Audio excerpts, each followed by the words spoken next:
Welcome to GFAC Live, an open access webinar hosted by the Global Foresight Advisory Council. GFAC Live features thought-provoking inspiration and global visionaries that are transforming their communities. The Global Foresight Advisory Council supports the Future School's mission of ethically democratizing the future around the world.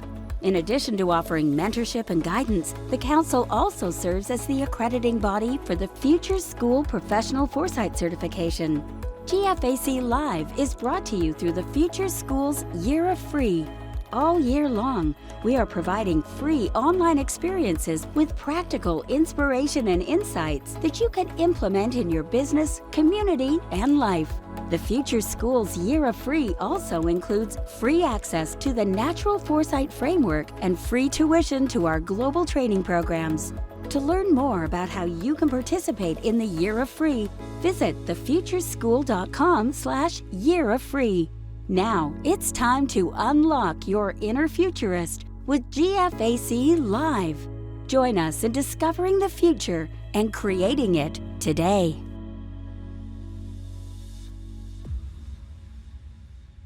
Let's just welcome everyone to the GFAC Live. This is the first time I'm welcoming you to this session, and I'm so excited to have you with us to be a part of this amazing speaker series, of course, hosted by the Global Foresight Advisory Council, who are the global luminaries who accredit the Future School certification, as well as providing thought leadership themselves. I'm really excited about today's speaker, so we don't want to waste any time. Frank, could you please introduce today's speaker? I may have actually done this once before, but well, it's good to practice. So I'm glad that you practiced ahead of time. You guys don't mind, do you? I mean, Pupul's obviously she deserves. So honored deserves to have her the intro. So as I was saying, and I will say again, we're honored today to have Pupul Bisht with us. She's like, wow, I've never been introduced twice in one session before. It's worth it. She's worth it. But she is a multidisciplinary designer, futurist, and globally recognized thought leader, advocating for the power of storytelling and shaping equitable futures. She works with governments and organizations worldwide to help them meaningfully engage with the communities that they serve. As the winner of the Next Generation Foresight Practitioners Award in 2018, as I was saying earlier with Kat Tully and SOIF and those wonderful people, she founded the Decolonizing Futures Initiative, which she is the founder of, aims to engage marginalized communities in imagining their preferred futures.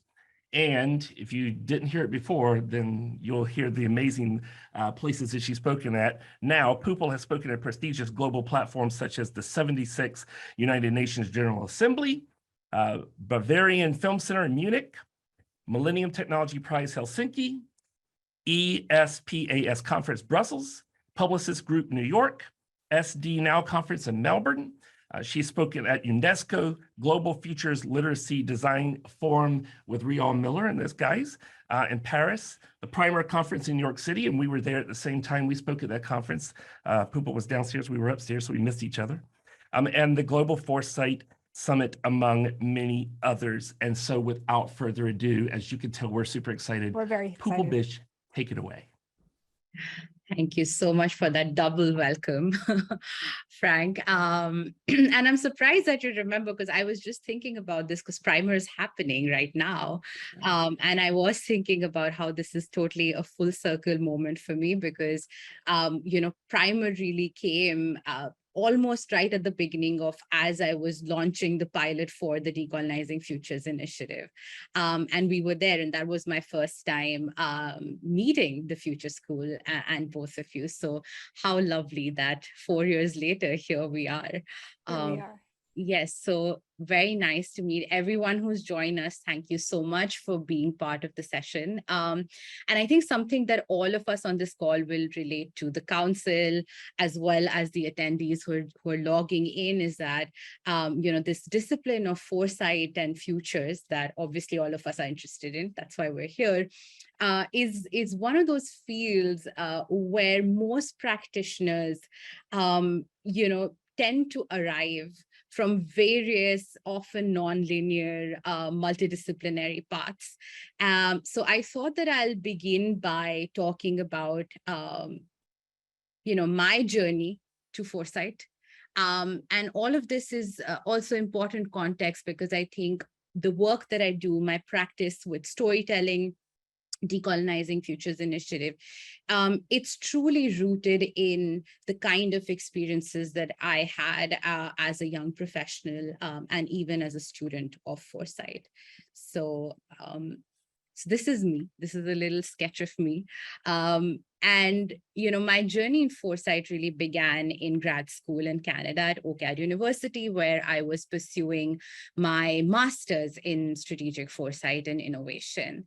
And in many ways, when I look back to that time, I really think that Decolonizing Futures Initiative was catalyzed quite directly by my initial encounters with formalized techniques and approaches of anticipation and futures thinking. And my background's in design. So both in design school and then in grad school, this experience was very, very true for me, is that as a person who comes from a previously colonized geography, I'm from India. And, as a millennial, I have grown up in a highly globalized world. I carry within myself a hybrid identity at all times. And this isn't something that's unique to me. I think most of the people who come from a similar background as mine and, probably a similar generation as mine will relate to this. So interestingly, what I found during my time at school, during my training, is that the conceptual foundations of design, of futures practice that I had internalized or was getting trained to internalize as a consequence of my formal education, oftentimes conflicted with or even silenced parts of my worldview that was shaped by my socio-cultural upbringing in India. And so my project and now my entire life practice in foresight therefore began really as a simple exploration into other possible ways of making room for marginalized worldviews and cultural identities like mine in futures work, because I noticed that that was really absent from the kind of foresight that I was interacting with. So before I dive deeper into what that looks like today, I wanted to take a moment and for all of us to really think about this question in front of us. What does the future look like? And feel free to close your eyes and think about the kind of images that come to your mind when you think about the future. And if you feel inclined, please feel free to share it in our chat, and it'll be nice to see what comes to everyone's mind. But this is a question that I was intrigued by, obviously, as a futurist, and I began digging around. And one of the ways in which, my early exploration led me to these very popularized, often dominant images of the future that we see in the culture around us, whether it's in media, whether it's in literature, in our visual culture as well as pop culture, is really images of future worlds that are these extremely sci-fi monochromatic mood boards. And then I was curious. I was like, okay, what happens if I start getting a little bit more specific about what qualifies this future? So if you see a city of the future, then you start seeing more urban architecture, maybe more transportation, et cetera, et cetera. And I was like, okay, what happens if you say sustainable future? Suddenly the world becomes green. So it's not blue anymore, it's green. But something that was extremely fascinating to me about this aesthetic, about this narrative tone or register, I don't really know what the right way of framing this is that this default image of the future that I believe colonizes all of our collective imagination, it's really devoid of humanity. Right? Other than these few hands that you see, you don't see humans, you don't see people, you don't see societies, and you don't really see other species that make our planet beautiful either. So where is life? Where is life in future? So for me, this became a starting point, and I realized that there is an extremely strong need to do something about this. And for me, as a young futurist at that time, this seemed like the most exciting as well as important exploration to divert my creative energy behind. So this is where my journey started. And because we're thinking about these images and whatever images came to your mind when you did this little exercise a few minutes ago, I think a follow-up question that's really, really important to ask is, who actually owns and shapes these images of the future? Who decided why that the future looks like this or should look like this, or that is the kind of future that's worthy of all the time and resources that our world has? And I ask you to think about this question because, and Frank named her, one of my mentors, Kat Tully, who really was instrumental in helping me bring Decolonizing Futures to life in the world. She says something that I always think about, is that she says that the very act of people in a community coming together and envisioning futures is a deeply, deeply political act. It's not a neutral act. And therefore, it's very, very important for us as futurists, but also as citizens of this world, to continually question the power dynamics when we look at a certain experience, a certain image, a certain emotion that points us towards a certain possibility of our future. So now, obviously, if I were to take this question of what does the future look like to futurists like me, they will be very quick to tell you that, oh, there isn't a singular future. There isn't the future. There are many different futures. And a really great representation of that idea is something called the Futures Cone, which I'm pretty sure that most of you have seen before. And it is a really useful, it's popular for a reason. It's a really great visual framework that represents this idea of how many different possibilities diverge from any given point in our present time. But my experience in my early days of foresight is that even though we talk about or commit ourselves to talking about futures always in plural, we are still somehow subconsciously committed to building singular images of the time yet to come. What do I mean by that? If you really take the time to examine a contemporary foresight toolkit, you'll begin to notice that there are some really stark patterns in the kinds of methods, methodologies, tools that we as foresight practitioners regularly employ in our work. And in many ways, these methods and these frameworks and tools do play a very strong role in reproducing and oftentimes privileging historically dominant ideas, value systems, and worldviews in them and through them. So what do I mean by that?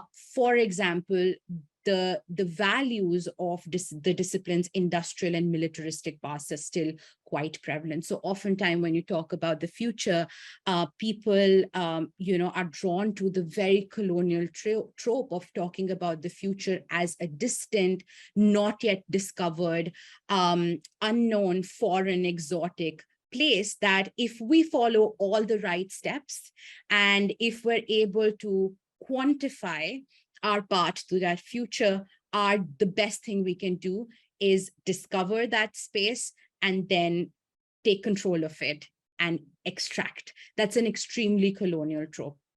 The other thing is a lot of the methods rely on, the process of knowledge creation tends to be very logical, it's deductive, it's scientific, and oftentimes these processes are designed to be expert-led, and how expert is defined is also extremely narrow and very inaccessible. There is, of course, an imposed idea of time and space and future in most of our frameworks. One slide ago, I was showing you the futures cone, which considers the present and the future to be linearly arranged entities. The present is visualized as a singular point, does not account for diversity of experiences in the present moment. And then the past tends to be largely missing from that visualization. A lot of people have done other adaptations of that framework, which in my opinion is really, really needed in the field. And of course, my background's in design, so I'm always very interested in the semiotics of visual frameworks that we use. And language, both visual as well as verbal language, we're tuned to look at language as the connector, as the facilitator of participation and inclusion. But what we forget is that in many ways, language can also be barrier to inclusion when we leave out people who don't speak that language, who don't think in that language. And then lastly, of course, in a lot of futures work that happens, especially the work that I do with, international development organizations and governments, and oftentimes with corporate clients as well, there is an implicit concept of growth and progress and development, and therefore what is desirable to work towards, which sometimes, and I would say most of the time, is not in line with the values of the communities whose futures we're actually seeking to improve. So for all of these reasons, it is very dangerous for us to be imagining futures in a way that intentionally or unintentionally perpetuate power imbalance and inequity in our world, and create the conditions for continued marginalizations of anyone that does not fit in that very neat, heavily defined image. So when we talk about plural futures, it's actually very important for ourselves to stop and reflect and ask ourselves that how many of these futures are truly plural and diverse and accessible, and how many of them are actively challenging the structural inequities that are built into the systems that we're trying to reimagine. So, like I said before, these were some of the ways in which I began to see gaps within the toolkit. And therefore, for me personally, in doing my work in building out my professional practice, I identified this as an extremely urgent task, that we need to address this glaring lack of methods that are informed by a non-Western way of knowing, being, and doing in futures work. And the question I was asking myself is, what are the ways in which we can design better spaces and better processes and more inclusive frameworks where local philosophies, local knowledge systems, marginalized histories and conceptions of time and space can all serve as alternate ways of thinking about the future. I think it's very interesting for us to be having this conversation right now. And as Frank very kindly mentioned, my extremely long introduction was that I had the honor of being invited to speak at UNGA last year, the United Nations General Assembly. And the Honorable Secretary General released a report called Our Common Agenda last year in September 2021 that talks about futures thinking as being one of the key capabilities that governments and organizations and communities need to invest in. And he starts his call to action by talking about how humanity is at an inflection point in the history. And this is one of our biggest challenges of our modern times. So business as usual is the path to breakdown. But I believe that breakthrough can be achieved if we commit ourselves to opening up the future. I truly believe that that is the only way forward that provides us any real chance to walk the talk on leaving no one behind. So that it's not just a nice little tagline, but really something that we are actively working towards through our work. So how do we do this? I think a really important place of intervening is to change the kind of stories that we tell ourselves and each other about the future. To change the future, we need to change the story, and not just what the story is or who it is about, but also, and this is very important, who gets to imagine that story and who gets to tell that story. So authorship, ownership, voice, all of these things are extremely critical as we think about how do we change the global collective narratives about the future. How do we do that? I believe that every story about the future has a very simple question at its core, which is what if? So if we want to change the story about the future in order to build new, more diverse narratives about the future, we need to begin by asking this question, what if, from new, diverse perspectives that we haven't been listening to and haven't been respectful to so far in our exploration. So a few what if questions for you to think about. So like we saw in the images at the beginning, and also something that we've all experienced through media and pop culture, conventional storytelling about the future tends to bring technology front and center, right? Westworld, Black Mirror, name any story in the recent times that talks about the future. And almost always technology, by occupying this very important space in the narrative, becomes the most important narrative device. And it is a form of techno-solutionism that's not only lazy, in my opinion, but it also creates an inaccurate illusion that we live in a world that is unidimensional, that isn't complex, and where systems are not heavily interconnected. So what if we could tell the story about the future by intentionally dethroning technology from its center stage, where it's just one of the many supporting characters, but not the protagonist of the story? Another what if for you. What if instead of imagining the past, present, and future on a linear timeline, we let our narratives emerge from a timescape where past, present, and future are continually feeding into each other in a more circular relationship? And then what if the initial input into a foresight project is not just a cold deck of trends and drivers of change, but really the lived, embodied experience of people and communities who are themselves stakeholders and ancestors of these futures?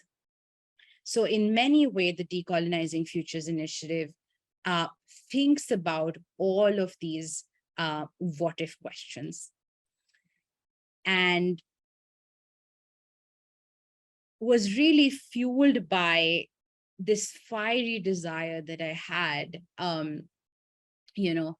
as a student of foresight, as a practitioner of foresight, to create a way for communities, more specifically non-Western communities, to come together and imagine possible futures that are directly informed by their ways of knowing, being, and doing, and respond to their lived challenges and unique circumstances in their environment. Because I come from a country where it isn't uncommon to see that the future gets imagined, constructed, produced, in Silicon Valley, and then at some point in time, rolls down, and it's almost like a hand-me-down future. And most of these futures are envisioned as one size fits all. And we obviously know that that's not true, and that we cannot continue to build futures or ideas about the future in that way. So the Decolonizing Futures Initiative does this by really utilizing a form of storytelling, folk storytelling tradition from Rajasthan, which is my native state in India, called Kawad. Kawad in Sanskrit or Hindi means doors. And I got to know about this incredible ancient technology and tradition of storytelling through the work of an incredible Indian animator and researcher called Dr. Nina Sabnani. So I owe a great deal to the work that she's been doing with these storytellers for the past several decades. And it is a form of storytelling that was envisioned in ancient India more than, I think, 400 years ago as a way of subversion through folk storytelling. So the patrons of this art form were communities that belonged to marginalized castes at that time that were not allowed access to places of worship. So a group of storytellers came together and created a wooden box that acts as a portable shrine. And they said that if the community cannot come to the temple because they're not allowed to, there's no reason why God or the temple cannot go to them. So they use these stories as a way of empowering these communities by imagining an alternate status for them in the society in ancient India. So it's really, really powerful. And if and when you all get the time, I highly recommend looking into the history of this tradition. But because the Kawad compensates for its patron community's ability to perform pilgrimage, it mimics the 10 steps of pilgrimage from the tradition in that part of India. And for me, it was a really poetic coincidence because I felt like I was trying to do something similar by saying the communities that had been left out of the futures discourse so far, who were not invited in, how can the discourse reach them where they are and meet them where they are? So I took the 10 steps of pilgrimage and modeled my framework, which looks at the 10 steps of time travel, which is what the workshops look like. So the communities together collectively leave their preoccupation with the present moment and travel together towards a future that they want, that's preferable to them. And then we return, it's a circle. So we return back to the present moment, but now this time with an expanded awareness of, you know, what we want in the future. And then we talk about how do we get there. So the framework does have 7 foundational principles or guiding principles or design principles, which I call the 7 principles of inclusive storytelling. And this is obviously a distillation of several months of thesis research. And I really designed these principles very intentionally because I wanted to make sure that at any time that I was doing this work, the framework as well as the kind of spaces that I was facilitating and fostering is actively disrupting and challenging the inherent assumptions, biases, and power dynamics that we tend to see in many of the futures methods. So the 7 principles, and I can go over them very, very briefly. The first one is researcher as listener. So oftentimes when we do foresight work, the foresight expert is really the one who assumes the role of a traditional researcher, who's the one asking questions, who's the one capturing the knowledge, and then also sense making from that knowledge. So they're interpreting that knowledge as well. But in the Kawad method, my role as a researcher is to really step aside or step out of my role as a narrative creator or storyteller and actually become a story listener. So in this new position that I then assume, my responsibility is to recognize the privilege that I have of listening deeply to the communities who are actually sharing their narratives and their stories and their aspirations and dreams with me, because in many of the cultures that I was researching for this project, stories are considered extremely auspicious gifts. They're not something to be taken for granted, and they're definitely not something to be extracted from the storyteller. So you always have to honor that it is your privilege to be in the position of a listener, and that the communities don't owe us anything as researchers or as practitioners to share those stories with us. And then as you bear witness to these stories, what are the many respectful ways in which you can continue to collaborate with the actual storytellers through that process? The second one is totality versus destruction, which was a very interesting one, goes back to sense making.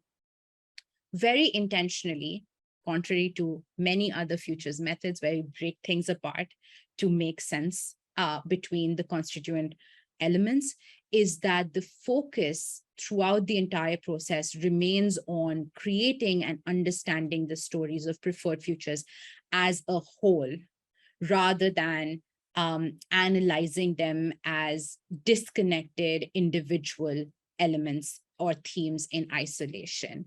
And this was, in keeping with the very relational, often symbolic style of sense making that is characteristic of a lot of storytelling traditions, especially from South Asia that I was studying.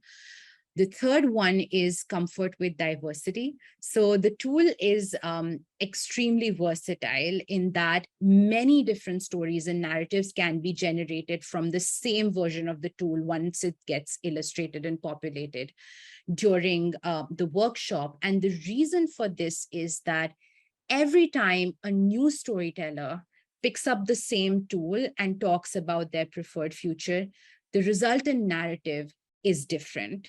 And it explicitly celebrates the subjective voice of the storyteller. So we don't pretend that stories about the future or the future itself is a neutral, objective entity.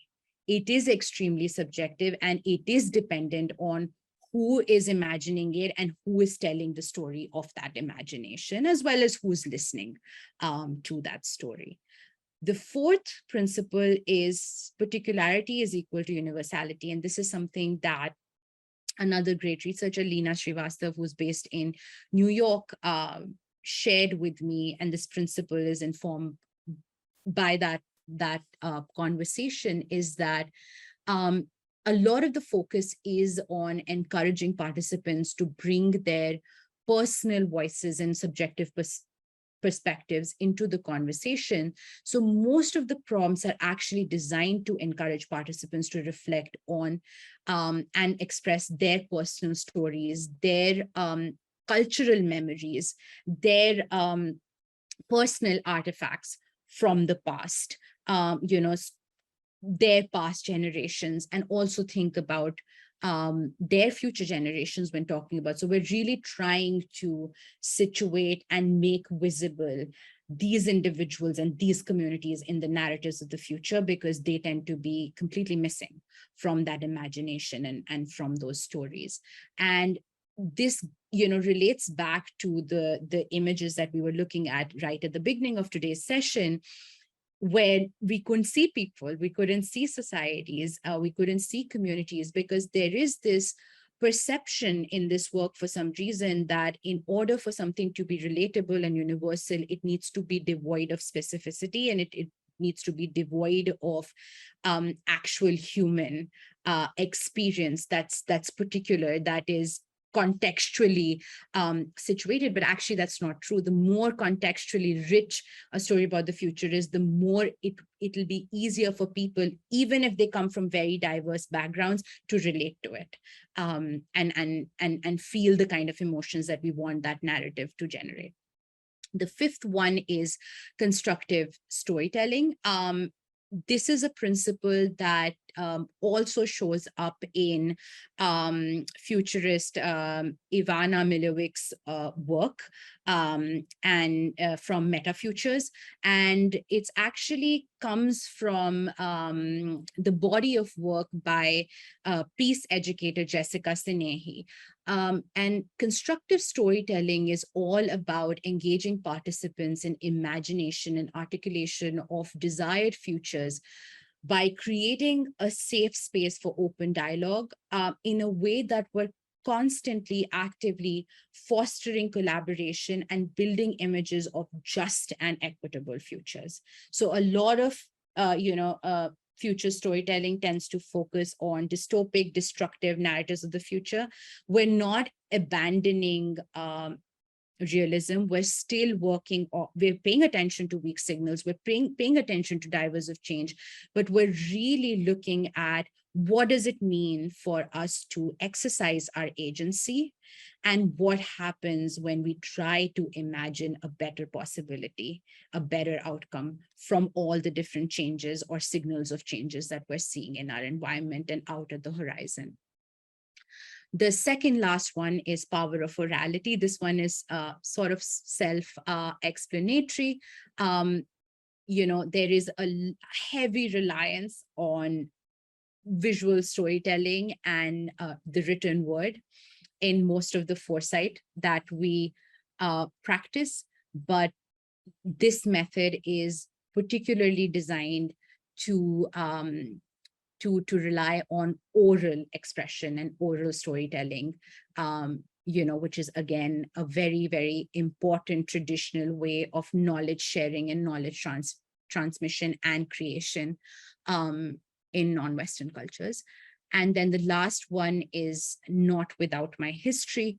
The method also addresses marginalized individual and collective histories and lived experiences of participants and stakeholders by extending the future's core backwards. So when we start the session, we talk about all the different historical contexts that the participants are bringing into the room, because it's very important to pay attention to what histories are communicating when we're trying to imagine the future. So this is the theoretical foundation of the work.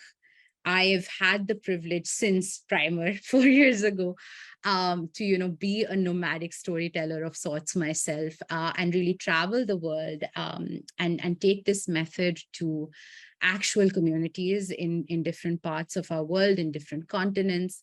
And I've done this work in different capacities with communities in India, a group of over 50 high school students from around the world who had come for an experiential learning camp in the US,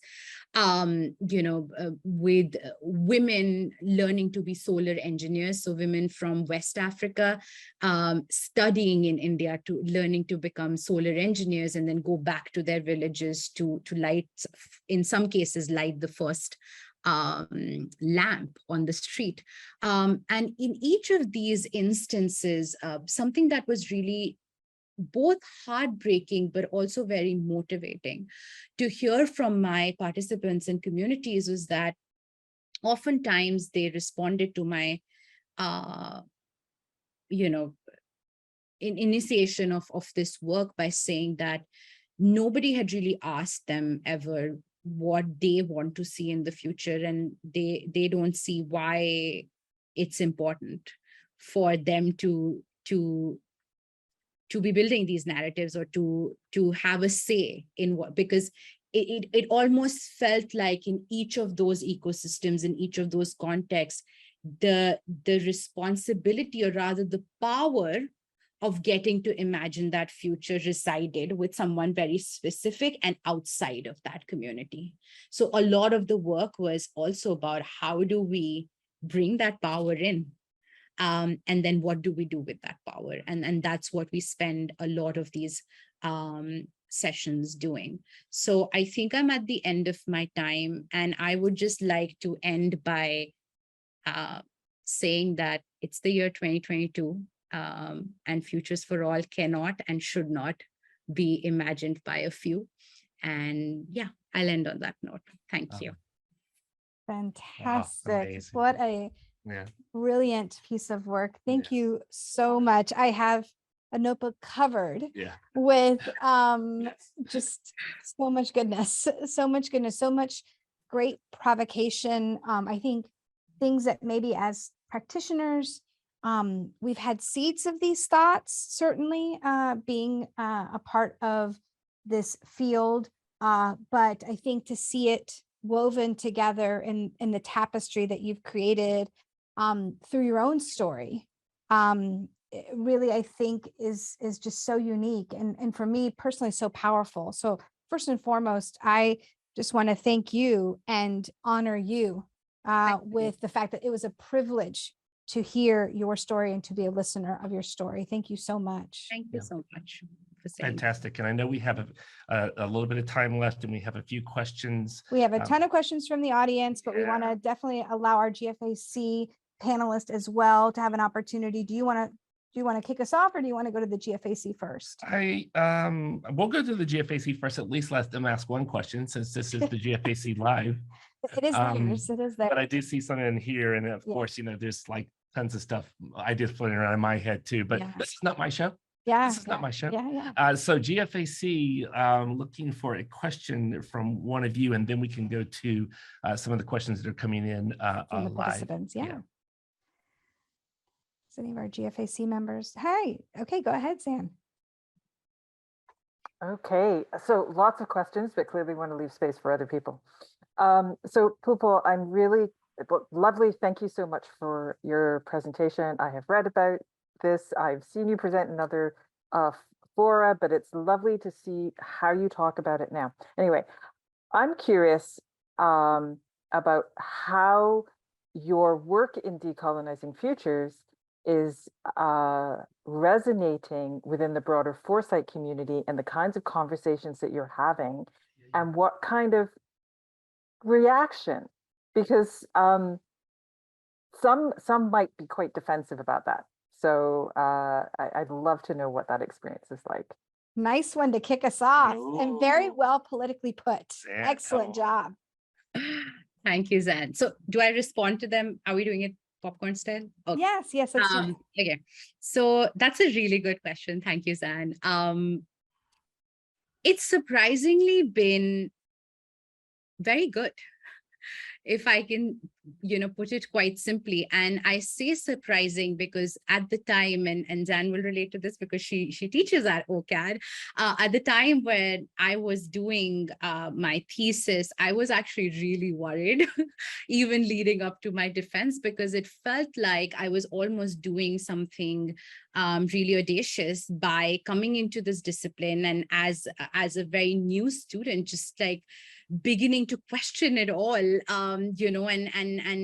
identify gaps and call attention to those gaps. But really the journey since then has been, people have been very responsive, especially within the community. I think the biggest gap even now is that I think in the past 4 years, today I can say that there are more people that see the value, the importance, and the urgency of taking on this work, but now recognize that they do not have the right means to get behind it.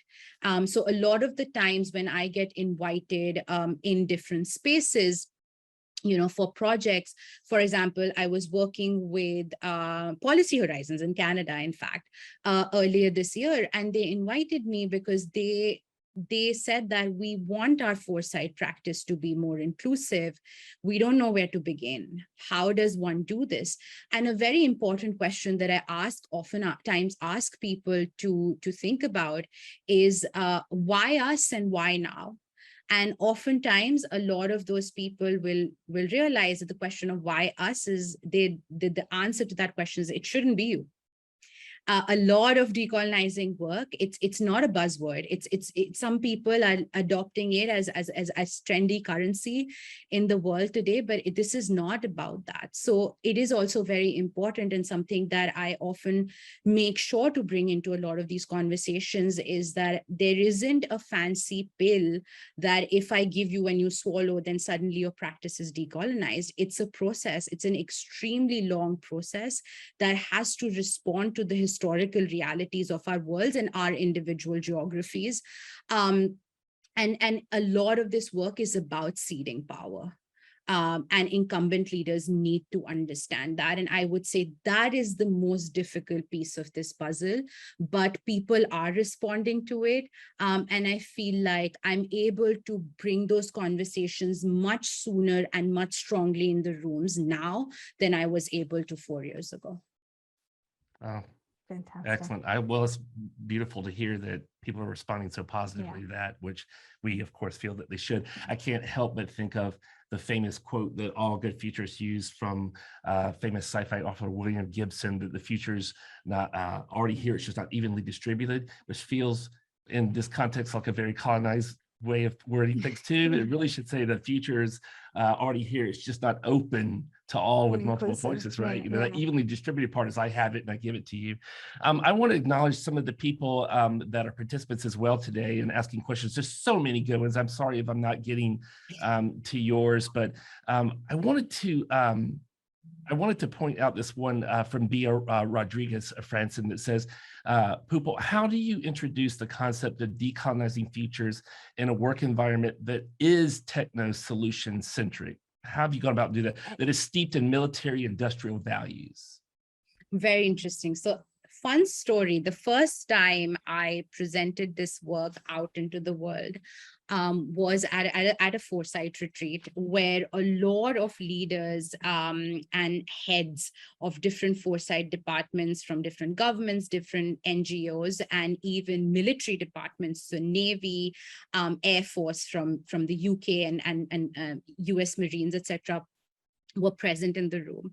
And I was presenting this work, and I presented on day one, and they came to me and they said, this is great. And all of it is fantastic. It's so creative. It's so interesting, but it's absolutely irrelevant to my field of work. But as we continued to work on actual foresight challenges, and I believe that year we were looking at the Belt and Road Initiative, and looking at China and Africa's relationship and the broader context of international relations. Every time we were doing the foresight work, it's not just about the Carver methods, it's also about those 7 principles that I spoke about. It's also about all the other values that decolonization is about. And my job in those groups was to embody those values, even when we're doing something like scenario planning, even when we're doing something like 3 horizons, right? And at the end of those 3 days, those 2 gentlemen came back to me and they said that we cannot wait to get back to our office and let our superiors and our colleagues know that there is a different way to do this, and that's absolutely the way that we should be doing this. So I feel like a lot of that sort of shift is an extremely involved process. I couldn't have just delivered talk to them and then change their mind. We need to understand that people's biases are also really entrenched, and it is about who they are, where they come from, what they've been taught in school. Disciplinary backgrounds actually play a much bigger role than sometimes socio-cultural backgrounds in my experience. So a lot of times when we offer a new perspective to people, the resistance is sometimes not really coming from a place of they don't believe in what you're saying. It comes from a place of because they threaten, because they don't know which other identity to embody now, because who they are and what they think they know suddenly doesn't hold strong in this new knowledge. So really coming from that place of sometimes empathy as well and grace, and being willing to work in a more involved way has proven to be really successful in my experience. Excellent. That answer was worth the entire Fort Knox weight of gold right there. I'm going to tell you what, Yeah. it's so powerful, this idea of empathy and foresight, and also of just foresight really dismantling our supposed identities and having to, see those, reinvent those. We have another. Yeah, no, I was just saying, and it just goes back to this idea that foresight is a truly personal and spiritual experience when it's practiced and it's in its greatest way. Well, So, I can't help but also add in that Pupul said a lot to us about time and space. yes. And here we talk about a third way, it being an eternal experience. And Rilke says the future enters into us to manifest itself and work itself in us, through us. And a lot of what you share today, and Barbara is sharing from the GFAC, that it really lines up with this many-eyed way of seeing the future, the holoptic foresight view. So we had another member of the GFAC that wanted to ask a question. So, and I think this will be perhaps our final question. It probably will, just because of time. Yeah, We'll see what thoughtful happens. about its time, We'll but see what happens. Yeah. take the floor. Hi, my name's Diane and I'm talking from New Zealand. I wanted to ask about the linguistic dichotomy. Basically, language is very much around or a great window on worldviews, and the language that people use reveals what some of their worldview can be. But it's also, as you mentioned early on, an important way that we can communicate. So how do you think that those two things can balance off? Because I'm totally with you on the fact that we need to embrace different cultures, but we've also got to be able to communicate. So how do you think that that's best balanced? Yeah, that's a great question. Thank you, Diane. Three things come to mind. The first one is a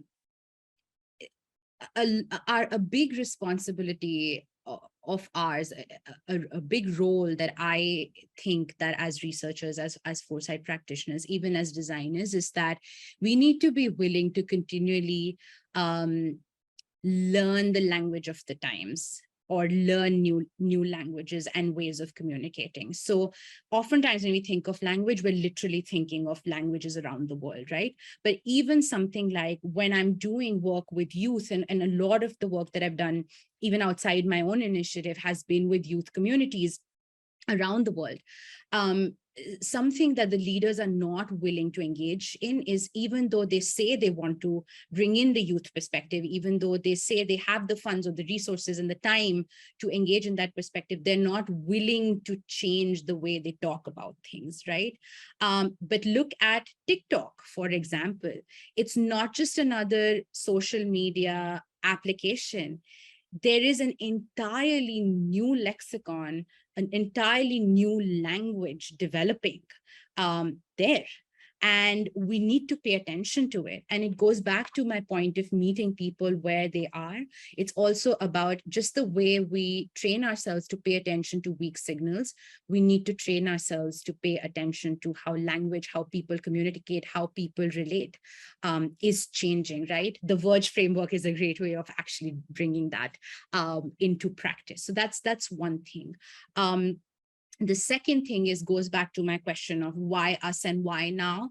A lot of the times, if I do not speak the language of the communities that I think I should be working with, it's one of the first indicating factors to me as a practitioner that I'm not the right person to do that work. Or I'm not the right person right now to do that work. Now, if I'm willing to put in the work and to learn more and to build my own skill and capacity to facilitate that communication at some point down the road, that's a completely different story. But it's also about, if not me, then who else? And a lot of times there are practitioners and researchers who are much better positioned to facilitate that process and to do that work. And it's important for us to recognize that and approach our work in that way.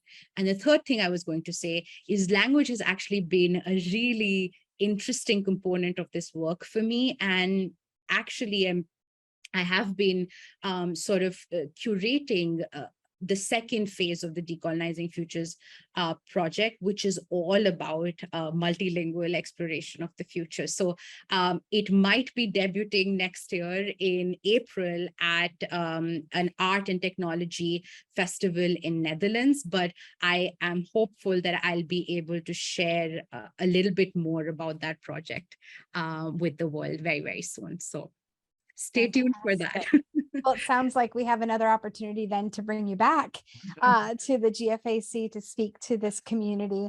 I think we are ready to close out. I'm sad it flew by in a flash, but I wanted to thank our speaker again, once again, and our incredible GFAC group, of which a subcommittee came together to choose our speakers for this year. Speaking of speakers for this year, join us in November 2nd at 9 a.m. Eastern this time around.